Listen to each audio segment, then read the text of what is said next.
One thing I realized was that these aren't just pieces of metal going around and pulling a plane through the air. These are a piece of beautiful sculpture.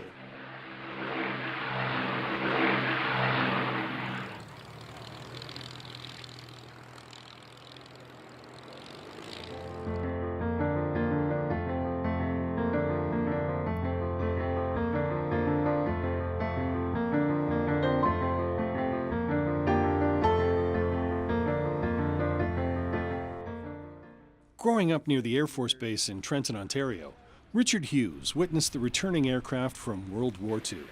Vampire jets, T-33s and Sabres would land in at the airbase to be salvaged for parts. You know, adjacent to the Air Force Base, you see all these things. You see all these aircraft. And it's just something you sort of never forget. It'll slip the back of your mind, but you remember it forever. In 2017, Richard was looking for a gift for a friend who had a military background. He hoped the Trenton Air Base Museum would have something. When he entered the museum, he was shocked to see a Halifax bomber fully restored. He looked in awe at the plane's massive size. I wandered back down to the back end of the museum where they have the restoration hangar. And you can see what's going on. Yeah, I looked in there. I said, Christ, I says, that's a Lancaster. Richard wondered if the museum needed any volunteers to help with the restoration of the Lancaster. Foreman at the time said, well, we're always looking, you know. What are you good at? And basically I said, I know nothing about airplanes.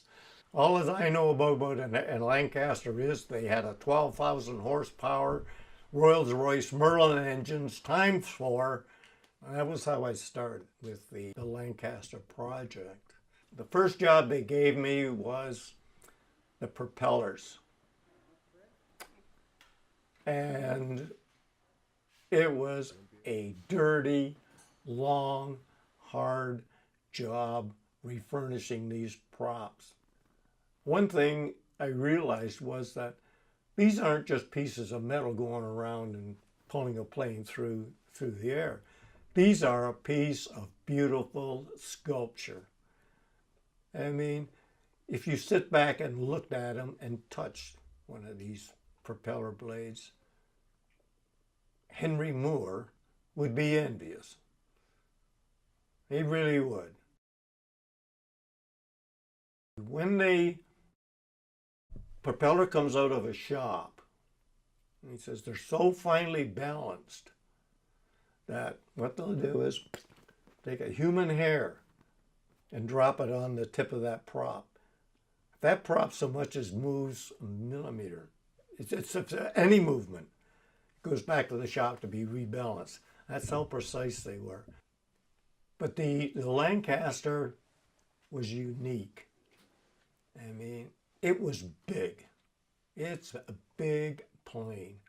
It could carry a monster of a bomb load. You know, it was. But when you hear them, when you listen to them, starting them up, you know, they got this growl. And then when they put the power to them, they sound like, they almost remind you of a cat getting ready to leap on its prey. You know, like, let's go, we gotta get this, you know, and they just have that sense of power that nothing is gonna stop them from doing what they're going to do. The restoration is scheduled to be in ready condition for painting 2022. It will be painted the colors of its last service, Air Sea Rescue. The final unveiling of the Lancaster will be at the 100th anniversary of the Royal Canadian Air Force in 2024. It's something to look forward to, you know, with much pride. And I'm sure everybody that's working on it and has worked on it will feel the same way. It's a work of love.